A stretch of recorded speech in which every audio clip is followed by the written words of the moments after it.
Just had an amazing statistic. We all know that Helen Worth has been on Coronation Street for a long time. Do you know she joined it in 1974?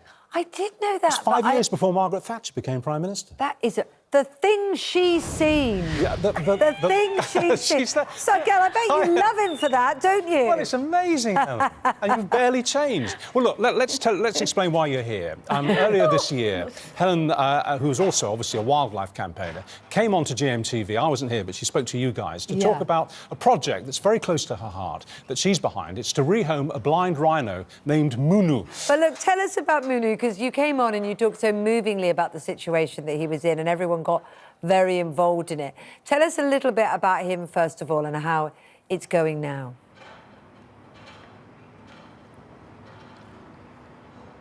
He's there. He's in his new home.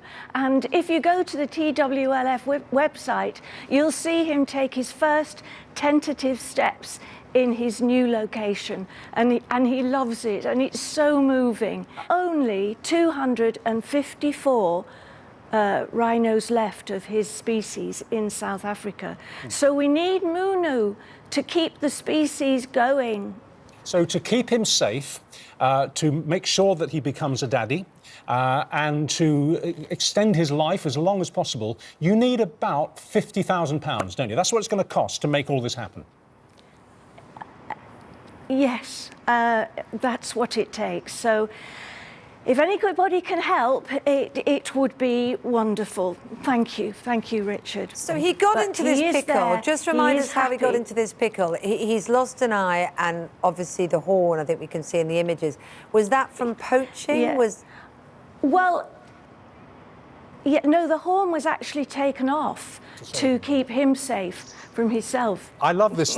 I love this detail of the story. He communicates with the people who look after him, who he's very fond of. He communicates by squeaking, doesn't he? A rhino that squeaks. Yes, he squeaks, as a rhino that squeaks, and the carers are with him 24 hours a day, and he has guards 24 hours a day to keep him safe from poachers. So it is a huge operation, but it is very, very much worth it. Well, Helen, he's a gorgeous Yeah, he is. rhinoceros. No, you're right. He is gorgeous. But Helen, I mean, Munu clearly is a survivor. You are clearly in the world of soaps a survivor. As we said, you started on the street in '74. Did they dip you in something back then? Because you barely changed over the years. You're very, very kind to me. It's true. I think I've just been fortunate to be able to hang on for this long. Well, you say fortunate, but currently, Girl on Corrie is missing. Could this be the end? What's going on? Well, I'm not sure what I'm supposed to say, but I am still here, and I am alive and well. No, I mean, you'll be there as long as you want to be. I'm in Thailand. Everybody knows that. Well, you are the longest-serving, it's an old-fashioned word here, actress, but if you like, female actor, ever to be on the street. And I think the only member of the cast who's done more than you is Bill Roache. Is that right? No. No? I got that wrong. No, Bill Roache and Barbara Knox. Oh, I see. OK, They're fine. before me. So you're third at the moment. I limp along behind. I'm third, yes. OK. And can I just ask you this? Third. After over 40 years as your character in that job, have you learned, has it been hard to learn how to separate the character you play from the real person and the private life that you have? Do they bleed into each other at all? Never, Richard, no.